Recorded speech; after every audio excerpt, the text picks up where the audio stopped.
Pat Solitano has lost everything: his house, his job, and his wife. He now finds himself living back with his mother and father after spending 8 months in an institution to treat his newly diagnosed bipolar disorder.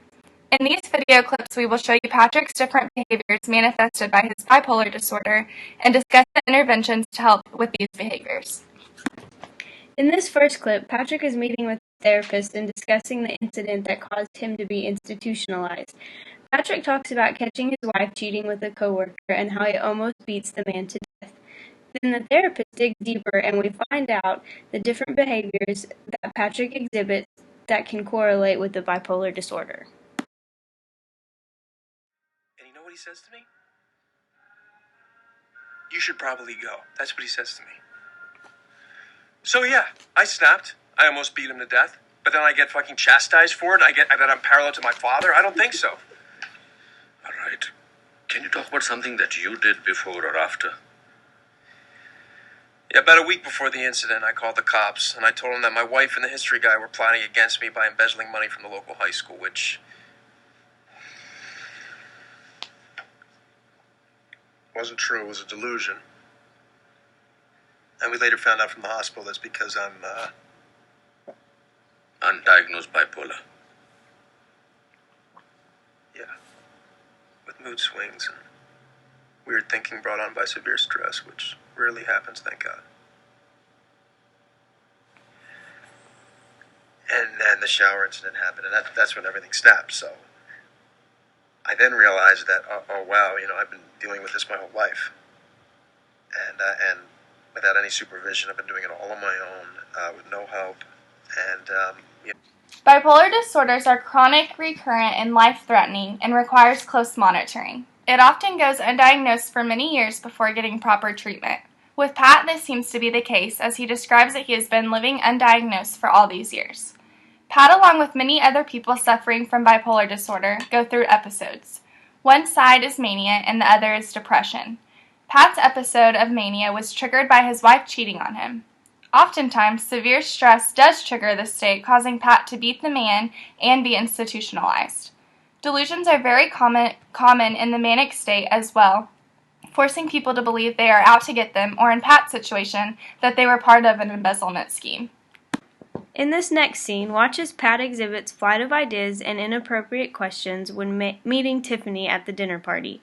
Pat jumps from question to question and different topics, making conversation difficult. He also pries into Tiffany's personal life when rudely asking about her husband's death and the loss of her job. Pat has a flat affect and is obviously not interested in what she has to say, but is just trying to do what is normal by trying to have a conversation with her. Are you okay with that? So, Well, like a sister. Tiffany and Tommy? Yeah, I'm just Tiffany. What happened to Tommy? He died. Tommy died. Cops die. How'd he die? Please, don't bring it up. No, how did he die? I just said. How did who die? Hey, Tiffany. Is this Pat? Pat? Sister-in-law Tiffany? You look nice.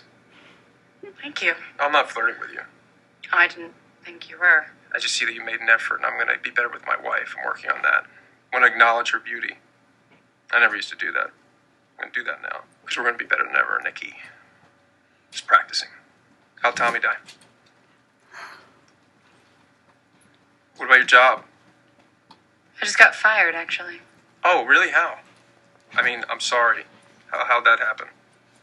Does it really matter?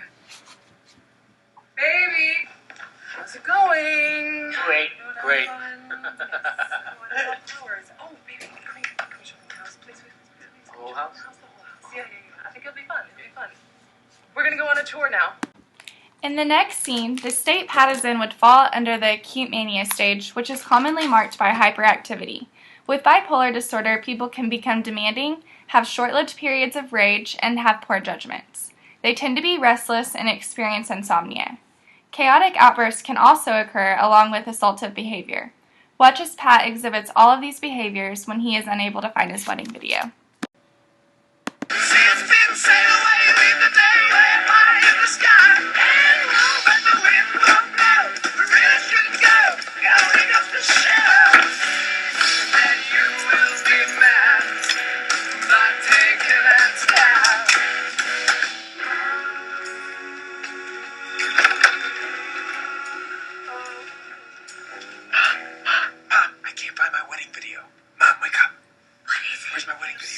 like the 3 o'clock. What are you doing? I looked in here, but this is all your shit up here for your sewing and everything. Did you put it up here? What about in your father's study? Don't go in my study. Dad, not now. Would you put it in here? Makes no sense for you to put it in here. Patty, what are you doing? He's got all his Eagles videos. We went in one video of my wedding. Is it here? Patty? It's probably in the attic. Are you going in my study? Feels to me like you want to hide my wedding video. No, I don't see anything. You think I can't handle it? Please stop yelling. I'm not yelling, Mom. I'm just frustrated because I should have my fucking wedding videos. Dad! I looked at I already looked all over.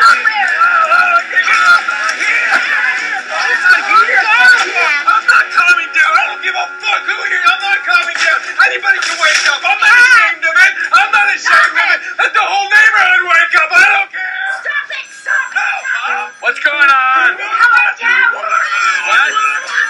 Hey, it's my wedding. It's my wedding video. Oh, I can't watch a video now.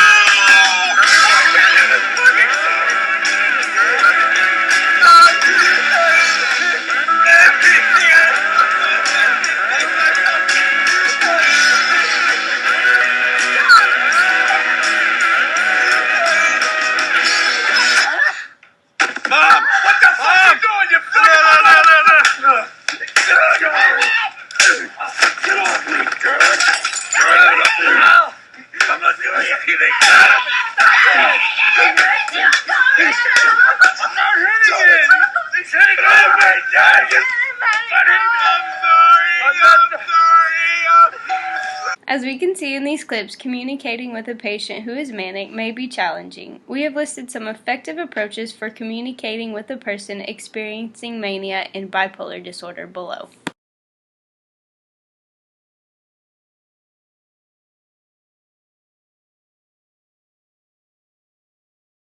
Specific strategies can help maintain the safety of the patient.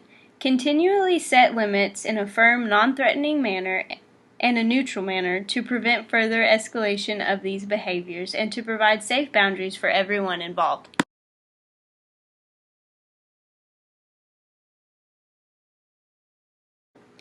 Education increases compliance by improving the regularity of daily life and by providing clear guidelines for both patients and families to follow. Medication adherence is key in the treatment of bipolar disorder. When patients stop taking their medications, they begin to relapse into manic behaviors. Common reasons for noncompliance is the way the medication makes the patient feel. It takes away the highs and the lows and can make them feel numb to the world. In this last clip, watch as Pat talks about common medications used to treat bipolar disorder and the way that they make him feel. What meds are you on? Me? None. I used to be on lithium and Seroquel and Abilify, but I don't take them anymore. No. They make me foggy and they also make me bloated. Yeah, I was on Xanax and Effexor, but I agree, I wasn't as sharp, so I stopped. You ever take Klonopin? Klonopin, yeah. Right? Jesus. Like, is it what? Yeah. What day is it? How about Trazodone? Trazodone. Oh, it flattens you out. I mean, you are done. It takes the light right out of your eyes. God, I bet it does.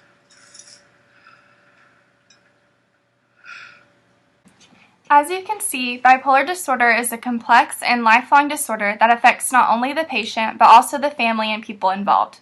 Pat is a good example of the struggles that one experiences when having bipolar disorder throughout their life.